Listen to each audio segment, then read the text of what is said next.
Maria Vladimirovna, qu'est-ce qui pourrait déclencher une reprise de la confiance de la part de la Russie dans ce contexte? De la part de n'importe quel pays européen? Quels pas attendez-vous de la part des pays européens? Je vais vous répondre, non pas en tant que représentante officielle du ministère des Affaires étrangères, mais en écho à ce que disent les gens dans nos rues et dans toutes les institutions. Ce peuple dont nous parlons. Tout le monde dit la même chose. Vous voulez restaurer la confiance? Alors, arrêtez de fournir des armes qui nous tuent. Car à la fin, on tue non seulement des militaires professionnels sur le front, mais également des civils. Et cela, avec quelles armes? Avec les armes qui sont fournies par l'Élysée, entre autres.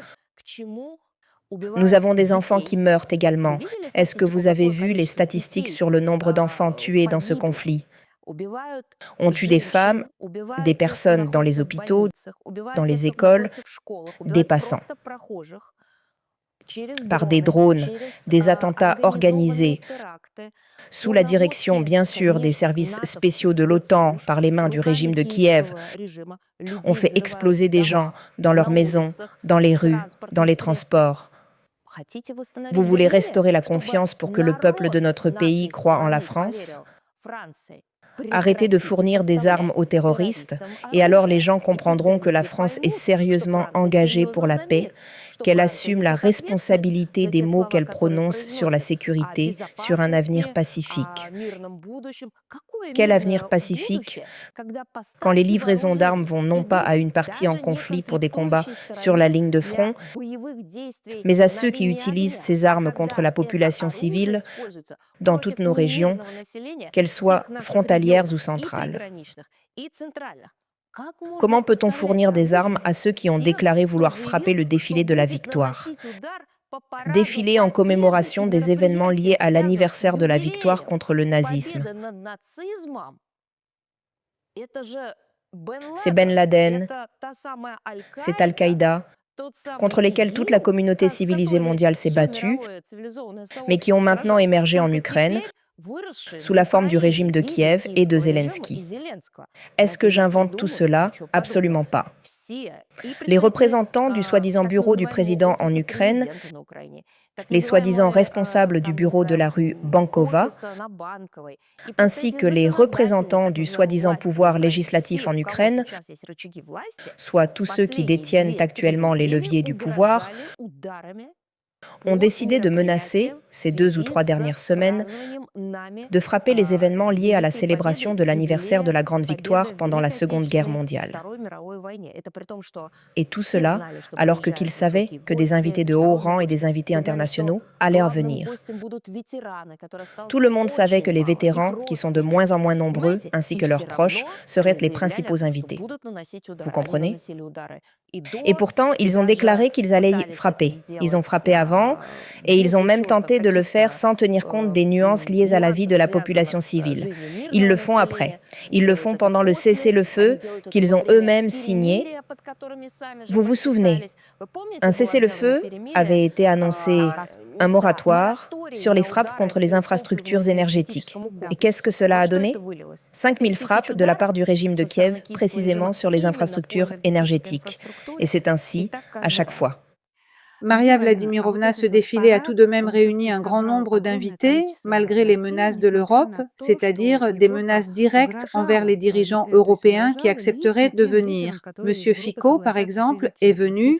Quel travail avez-vous, vous et le ministère des Affaires étrangères, effectué pendant cette période? Les avez-vous soutenus au préalable pour qu'ils acceptent de venir?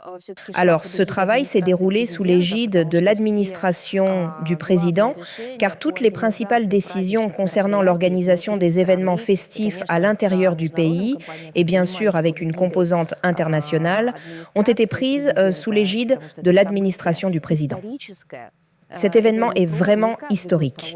Nous organisons chaque année, comme vous le savez, des défilés, et donc tout le pays célèbre le jour de la victoire.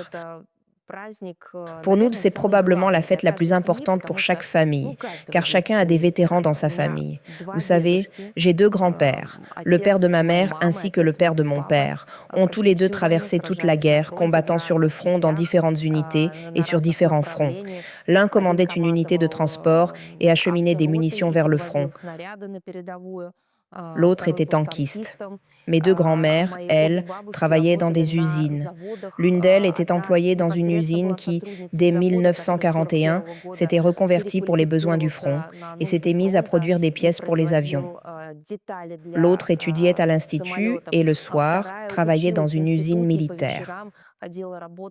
Bien qu'elles fussent en évacuation, sans nourriture ni ressources, elles travaillaient malgré tout, même si elles auraient pu ne pas travailler pour les besoins du front. Et je viens de vous parler là uniquement de mes proches directs.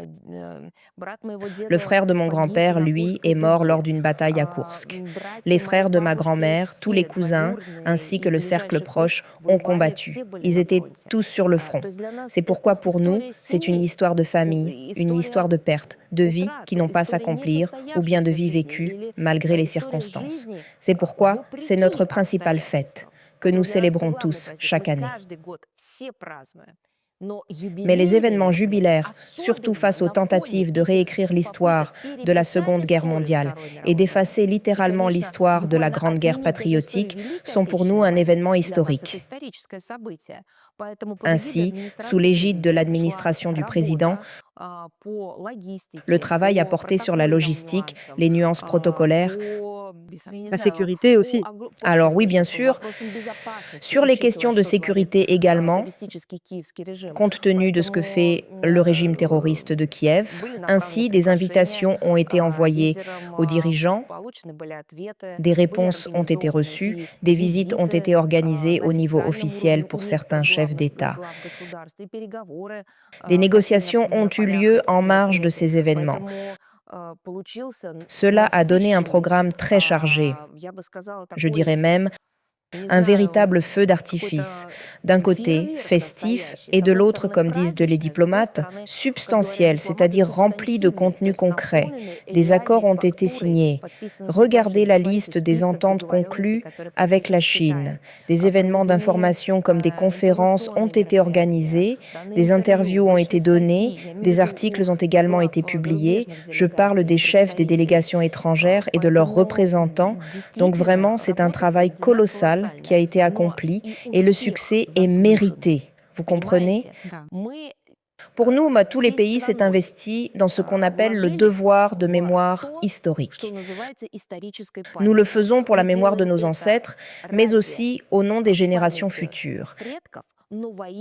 C'est bien sûr une connexion historique indissoluble.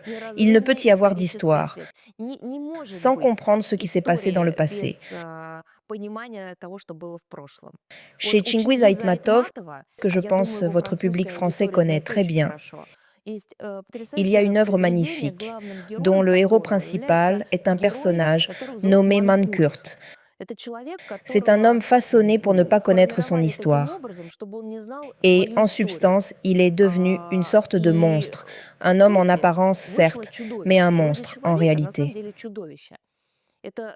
Déjà à cette époque, déjà lointaine, Chinguiz Aitmatov semblait avoir prédit ce que l'humanité traverserait, décrivant ce que devient une personne quand elle est privée de mémoire et de connaissance de son passé.